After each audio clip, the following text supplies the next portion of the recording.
মন্দিরের মধ্যে প্রদীপটি জ্বলছে। সাধু সূর্যনারায়ণ সেই যে রেড়ির তেল এনে প্রদীপটি জ্বেলেছিলেন, সে প্রদীপ দিনে রাত্রে একই রকমভাবে জ্বলে যাচ্ছে। সাধুকে এর মধ্যে আর আমি তেল ঢালতে বা সলতে বদলাতে দেখিনি। প্রদীপে তেল ভরে শিশিটি নিজেই ছুঁড়ে ফেলে দিয়েছিলেন, তা নিজের চোখেই দেখেছি। তিনি বরং মন্দির থেকে মাঝে মাঝেই উধাও হয়ে যান, কিন্তু আমি তো দিবারাত্র মন্দিরেই পড়ে আছি। প্রদীপে তেল ঢালতে বা সলতে বদলাতে দেখিনি। দু একবার মনে কৌতূহল হয়েছিল যে সাধুকে এর কারণ জিজ্ঞাসা করব, কিন্তু এই ভেবে চেপে গেছি যে কি হবে জিজ্ঞাসা করে।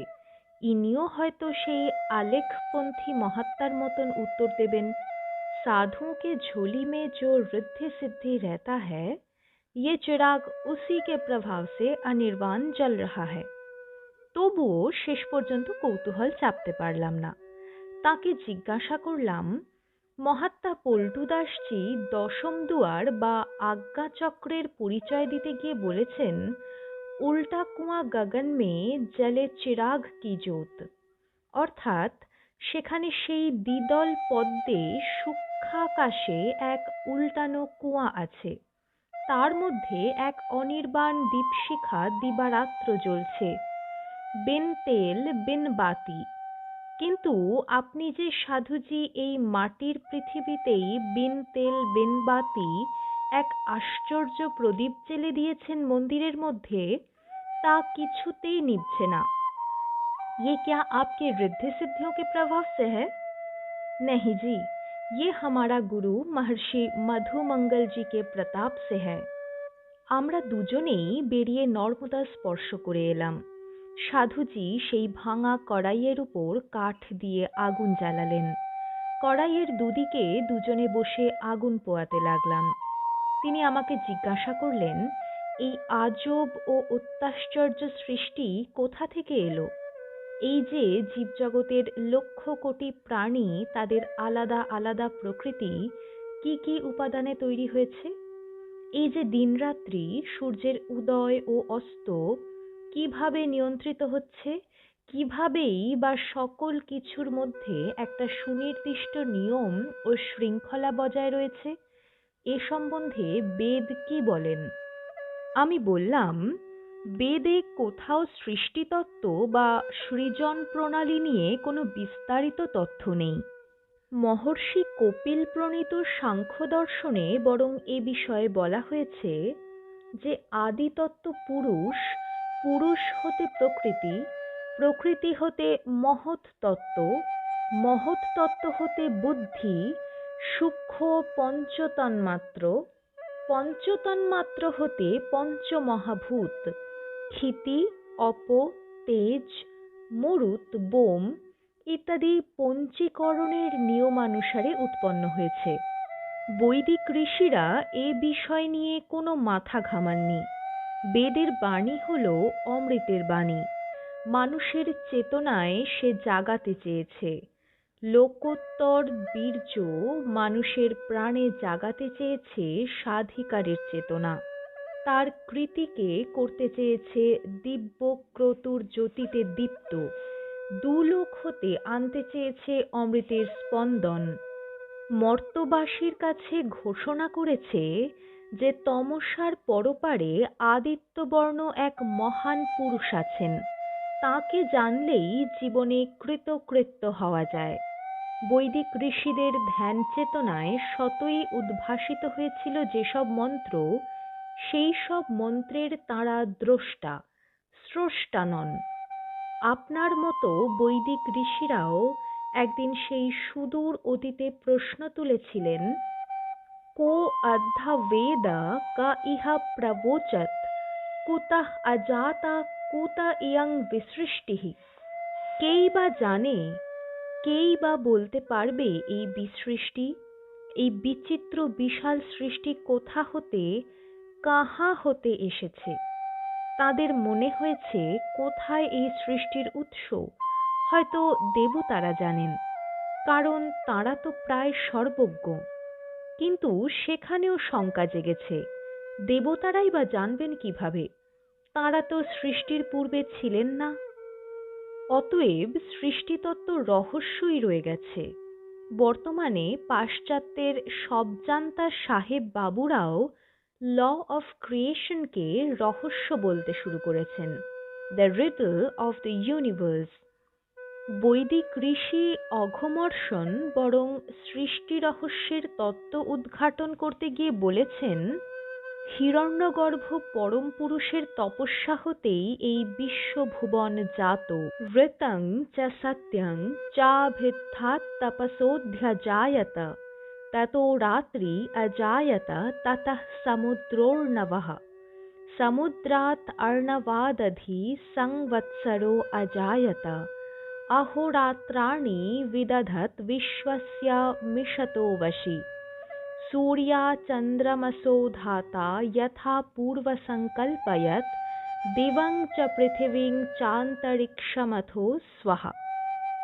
তাঁর তপস্যা হতে ঋত এবং সত্য জন্মগ্রহণ করল। ঋত বলতে বোঝায় সৃষ্টির অন্তরালে সৃষ্টিকে ধরে রেখেছে যে শৃঙ্খলা, নিয়ম, ছন্দ ও সুষমা। ঋত ও সত্যের পর রাত্রি জন্মালো, তারপর সমুদ্র, জলপূর্ণ সমুদ্র হতে সংবৎসর, তারপরেই দিন রাত্রি।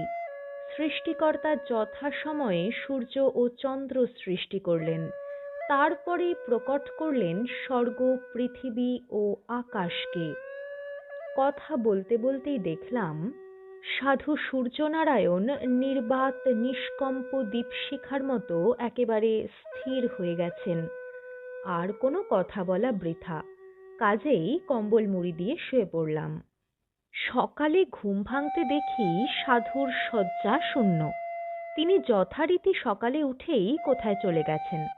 সকাল 10টা নাগাদ ফিরে এলেন, এসেই রান্নার কাজে বসলেন। মন্দিরের পিছন দিকে খসখস শব্দ শুনে পা টিপে টিপে গিয়ে উঁকি মেরে দেখি এক পাল বুনো মহিষ চড়ে বেড়াচ্ছে। সাধুকে বলতেই তিনি 2 হাতে 2 খণ্ড জ্বলন্ত কাঠ নিয়ে মন্দিরের চত্বরে গিয়ে 2 হাতে তা ঘোরাতে ঘোরাতে চিৎকার করতে থাকলেন, হাট হাট ইহাঁ সে। আগুন দেখে মহিষগুলো বনের দিকে দৌড়ে গেল। নর্মদা মে ऐसा होता ही है। শব্দ শুনে পিছন ফিরে দেখি মহাত্মা শোভানন্দজিও মন্দিরের ধাপ বেয়ে উঠে আসছেন। 2 সাধু পরস্পরের দিকে তাকিয়ে প্রায় 5 মিনিট স্থির হয়ে দাঁড়িয়ে রইলেন। চোখে চোখে তাদের কি কথা হলো জানি না।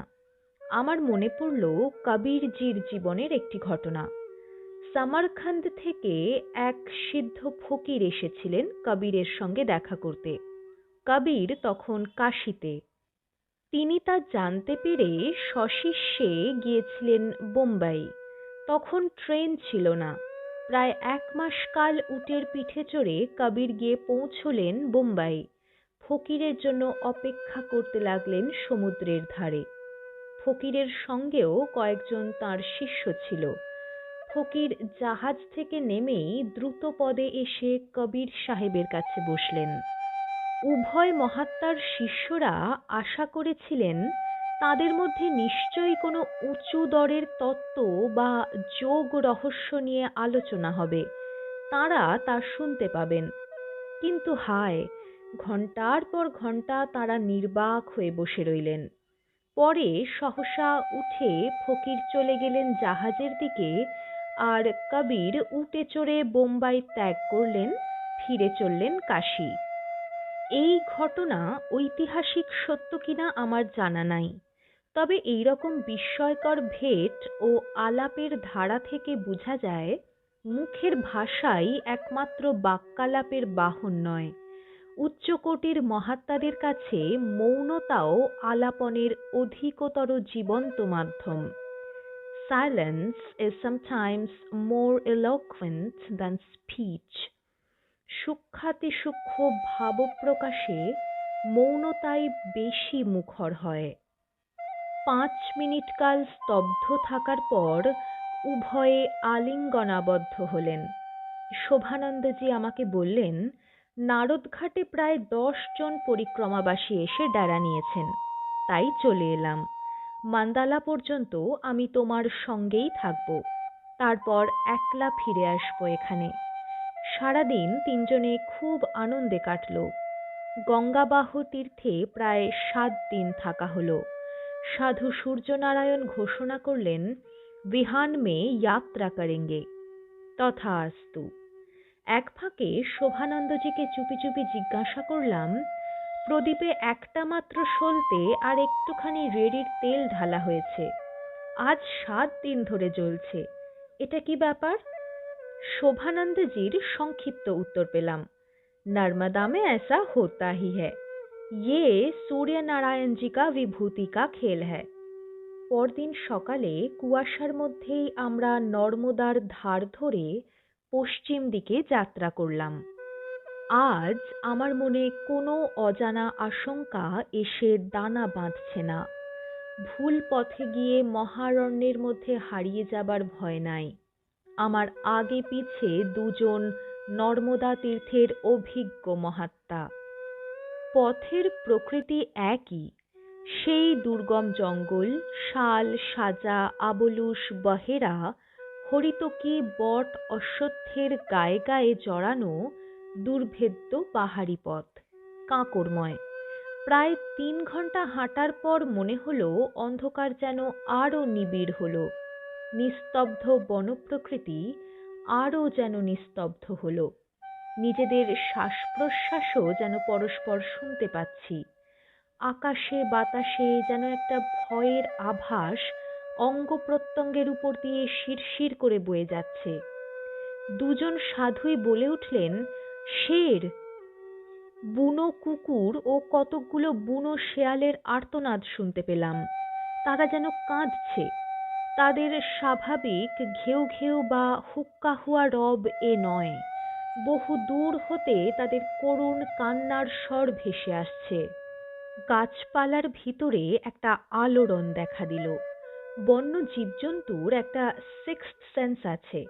তারা তাদের ঘ্রাণেন্দ্রিয় দিয়ে পূর্ব হতেই বুঝতে পারে বাঘ আসছে।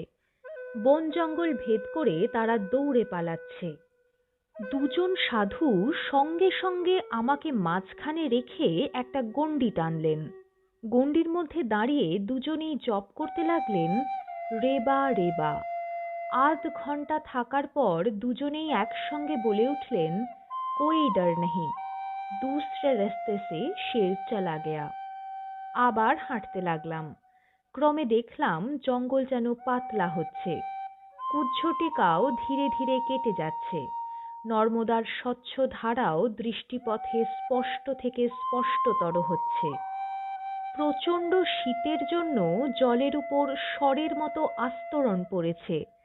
ঘোর মহারণ্যের মধ্য দিয়ে হাঁটতে হাঁটতে কিভাবে যে এমন স্থানে এসে পড়লাম যেখানে জঙ্গল তো দূরের কথা, ক্রমেই পাতলা হতে হতে এ অঞ্চল যেন বৃক্ষশূন্য হয়ে পড়েছে, তবে কঙ্করময়। গাছপালা না থাকায় বিন্ধ্য পর্বতের প্রস্তরময় নগ্ন রূপ বড় বেশি প্রকট হয়ে পড়েছে।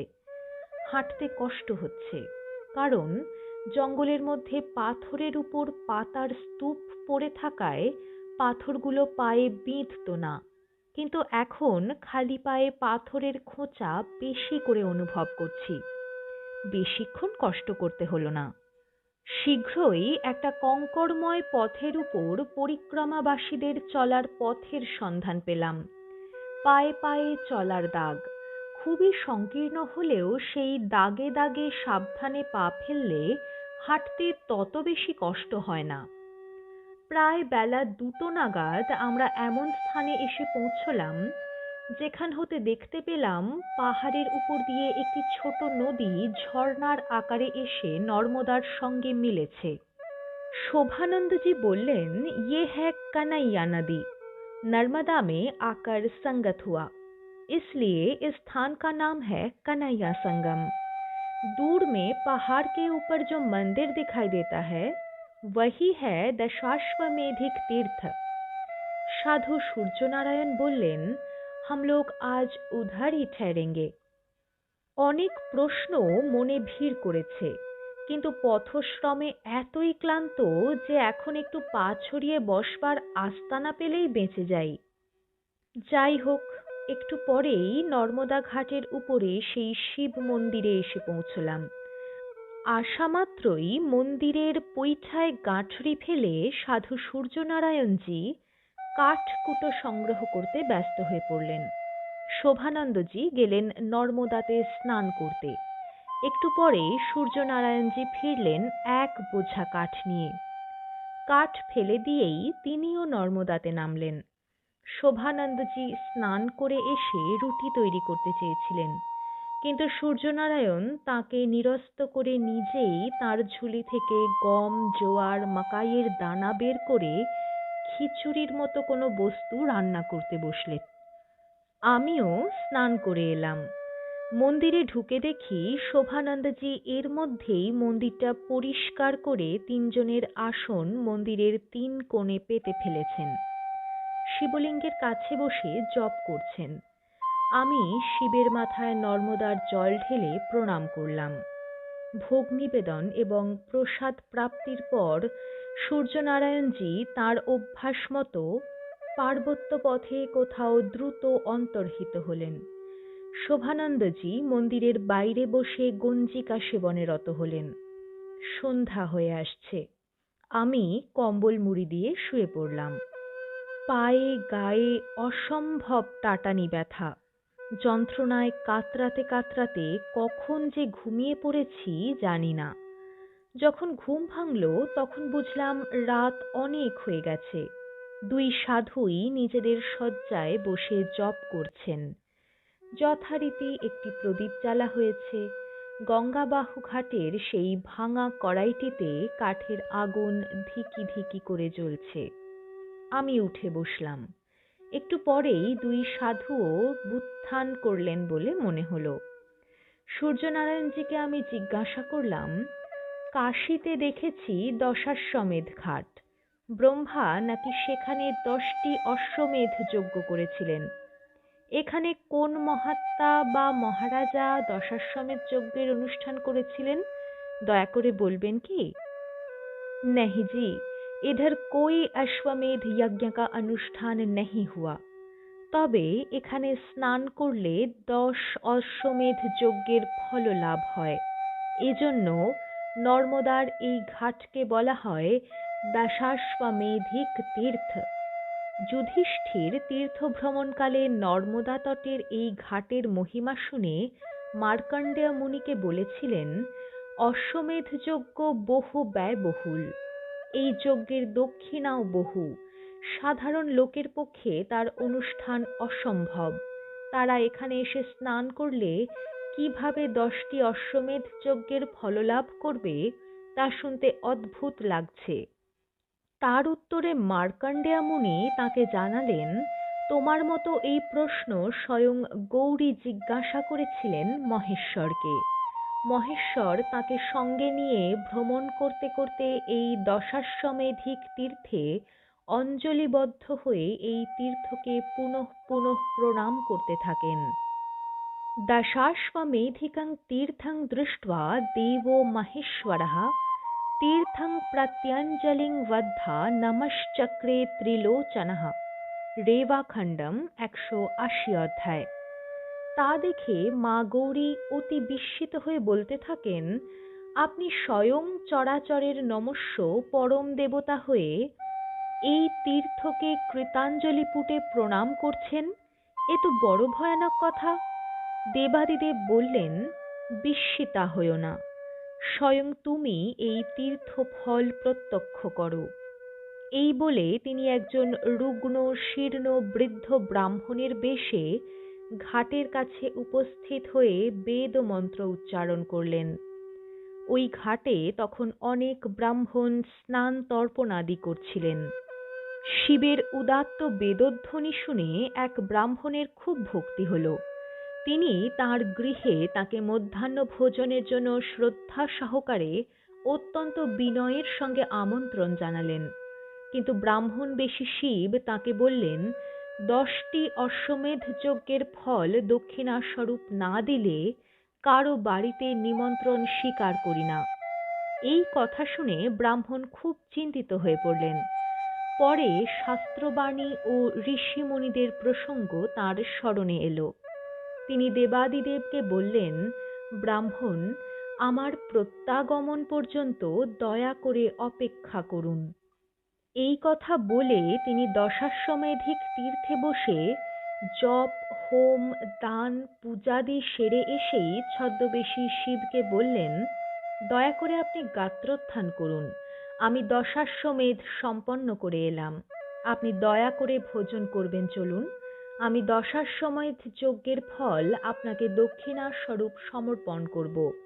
শিব বললেন, আপনি অতি অল্প সময়ের মধ্যেই আমার কাছে ফিরে এলেন, এর মধ্যেই আপনার দশাশ্বমেধ যজ্ঞ হয়ে গেল? আমাকে কি পরিহাস করছেন? ব্রাহ্মণ বললেন, নর্মদা পরিক্রমাকারী বিভিন্ন ঋষিদের আপ্তবাক্য এবং পুরাণ বাক্য যদি মিথ্যা না হয়, তবে নিশ্চয়ই আমি দশাশ্বমেধ যজ্ঞের ফল লাভ করেছি। কারণ তারা এক বাক্যে সবাই বলে গেছেন, এই তীর্থে যথাবিধি তীর্থকৃত্য করলে দশাশ্বমেধ যজ্ঞের ফল লাভ ঘটে। ব্রাহ্মণের এই জ্বলন্ত বিশ্বাস এবং অবিচল নিষ্ঠা দেখে মহাদেব নিজের স্বরূপে তাঁকে দর্শন দিয়েছিলেন।